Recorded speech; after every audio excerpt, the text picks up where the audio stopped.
manzamba Dana sute mina bodya simu Abyani bamba manzamba Sugan yem sugan medi.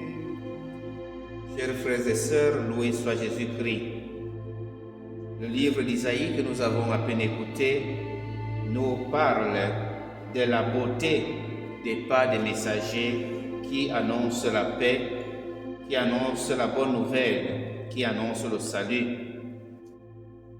Et les messagers qui annoncent la paix, qui annoncent le salut, annoncent le retour à la propre terre du peuple après 40 ans d'exil à Babylone.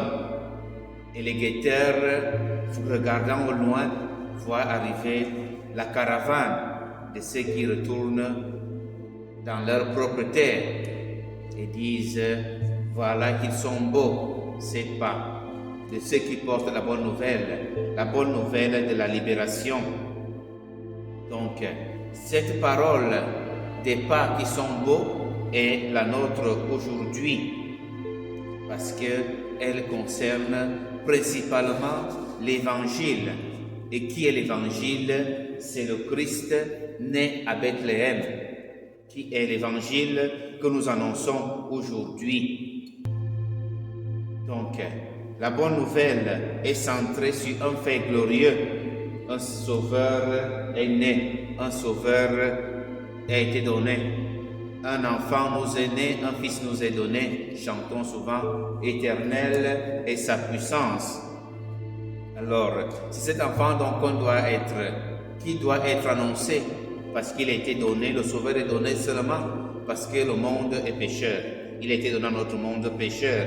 Un don qui implique donc la joie, parce que il a la dignité de sa personne, il y a la plénitude de son œuvre, il y a la gloire de son enseignement.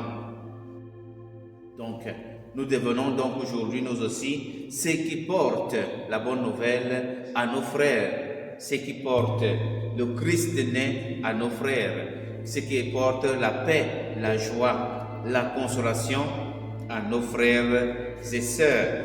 Saint Paul nous dit dans la deuxième lecture que Dieu nous a parlé à son peuple par des prophètes et aujourd'hui il a parlé par son propre Fils.